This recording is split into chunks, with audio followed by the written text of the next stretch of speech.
hand it over. Yeah. We'll let the room fill up. Whoa! Facebook.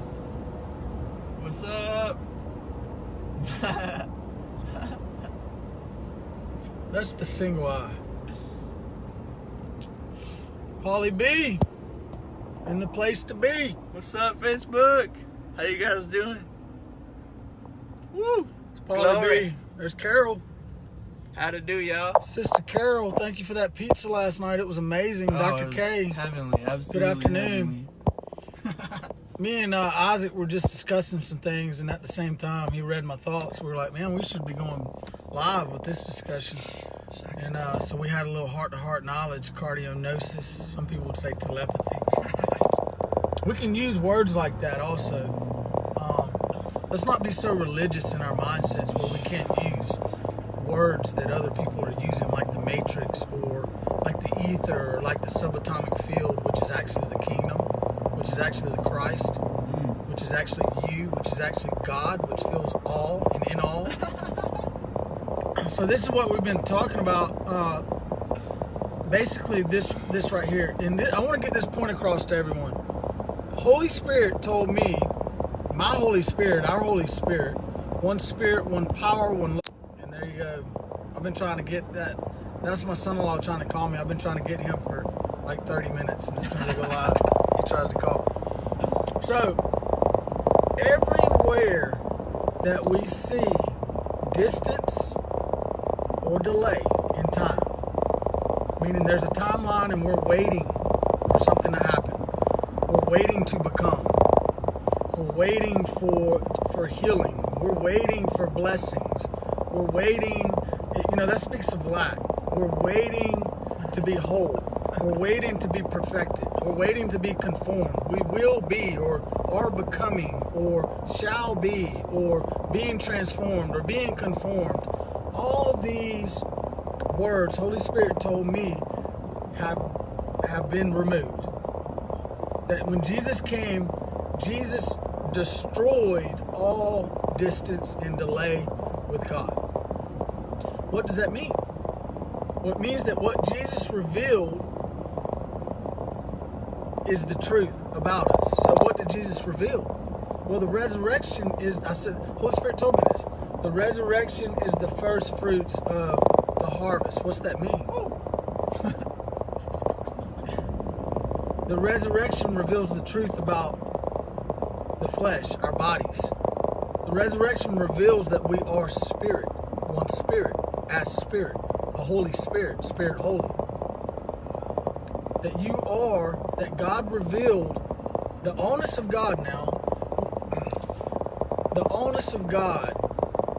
We can try to define the onus of God. There's been debate and disputes and arguments since time began of the nature and character of God.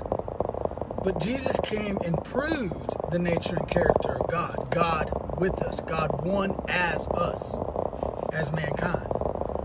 So I make statements like this. Holy Spirit tells me this. God revealed himself. We say himself, but it's actually themself because it's the allness of God. It's the total sum. It's God. God is all, remember. We are the light. The light of mankind was the life in him. In who? In God. It says the Logos was God. The Word was God. God's thought and idea was God. So we've always been the light in him. So Holy Spirit says God revealed himself in one man as one man. Let's take that a little further. God revealed himself in Jesus as mankind. One man, mankind. One man, mankind. One man, Jesus. One man, mankind. The wholeness as one. The body. We can no longer say the body is just me and you. No, because we didn't choose to be the body. We are the body. All of mankind is the body. The anointed one was in the beginning. The Logos, you say, okay, the Logos was the Christ. Well, who's the Christ? The Christ is the anointed one. Well, who's the anointed one? The anointed one is the body. Well, who's the body? Well, the body is humanity. How else is there peace on earth? How else is the entire earth full of the glory of God? Because you are the glory of God. It's people. God revealed a person. God made visible a person. Colossians 3:11 says Christ is all and in all. There's no separation. Nothing. Christ is all and in all. So check this out. Jesus said this. I want everybody to think about this now. Just think about what we're saying here. We can no longer say these things flippantly. I have for years, but I'm thinking about it. I'm meditating. I'm contemplating on what it actually means, the depth of this. Jesus said, when you see me, you've seen the Father. And then he turns around and he says, on this day, so when you've seen me, you've seen the Father. On this day, you will know, you will experience that we're the same. So when you've seen me, you've seen the Father, and on this day that you see me, you will know that we are the same. So when you see me, you've seen the Father. When I see you, I see the Father. And then John turns around and says, as he is, so are we. That sure sounds like that we are as he is, meaning the same. No difference. No difference.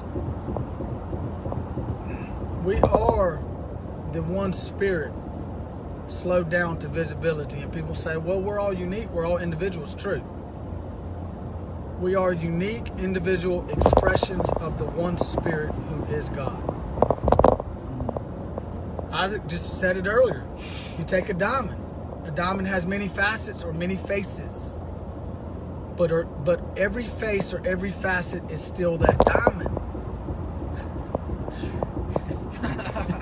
It's just as much the diamond as the diamond, and the diamond is not the diamond without the facets of the diamond. The tree is not the tree without the limbs of the tree. And it's not the tree without the root system. And it's not the tree without the trunk. And it's not the tree without the sap that runs through the tree. You got what you got? Ooh. So I keep having, drunk. I'll just give you a little bit of that waka. So then God has given you a new name today. Your new name is Benjamin. And Benjamin means son of the right hand. The right hand, this one right here. You're on the right track. But God says, or the word says, that in his right hand are pleasures forevermore. So you are the son of pleasure. You are in the very pleasure of God permanently. Whoa. You cannot be separated from who you are. We're awakening to this truth. You are the best idea that God ever had, and you're already manifested here right now. You are God's dream come true. You are the best of him shown to the world. You're God's greatest idea. You're God's best idea. He couldn't do better than you. God manifested. God's faith is you manifested. You're God manifested. You can't get away from it any longer. So all these little areas where Holy Spirit said, okay, every word and every thought of distance and delay from us is being removed from your mind. This is every crooked pathway or every neuro pathway made straight. Let your thoughts be my thought, and your ways will be my way. We're in the age, whatever you want to call it, the era. We're in a time period of manifestation through meditation, drawing from within. Because everything is within. Everything is within. You want a life of holiness? Believe you're holy. and always have been. You want a life of blessings and wealth? Believe you are blessings and wealth and always have been. Whoa. You want a life of wholeness? Well, that is holy.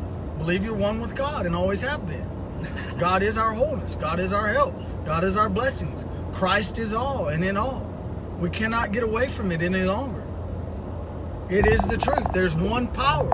And the only problem is that anything we're seeing as another power will be just that. It'll be another power. But there is only one power. So there can be no other power. It's like this. If I think I lack, I will lack what I think I lack. I actually don't lack anything at all. But I think I lack, so I lack what I think I lack. It's crazy. Anyway, I'm rambling on. I appreciate y'all coming on. Think about this. As he is, we are. Not shall be, not will be, not are becoming, not are being transformed into being. No. As he is, we are. I exist as he is. And how is he? Glorified, just as you are. The glory of God fills the earth because people fill the earth. That's it. This is God's dream come true. Yo, I got something else that I've been thinking about. Somebody was trying to talk to me and say that we are created beings. My question with that is that God says you're eternal. Well, the very word eternal means that you have no beginning and no end.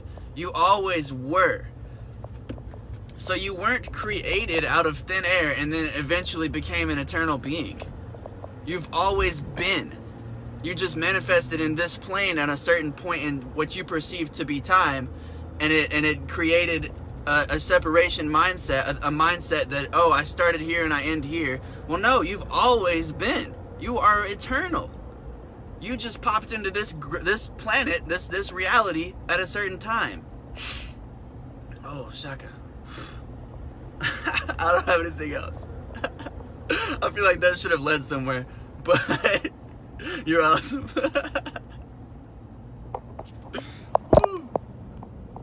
So think about that for a little while. What this actually means. Who Christ actually is. The anointed one. Who the anointed one actually is. See, it was all there in origin. We were all there in origin. What Elohim actually means. Who all of God actually means. It can not only be three unless we define it as only three. Because outside of the light of life in him, which is mankind, we cannot define the allness of God. Whoa. The many as one. We're concluding upon. So it's more, it's greater, it's bigger than we could ever imagine. The love of God, we can never be separated. No one can. Love you all. Think about it. Christ is all and in all, and as he is, so are we. And when we've seen him, we've seen the Father. And on that day that we see him, we will see that we are the same. Wow. Peace.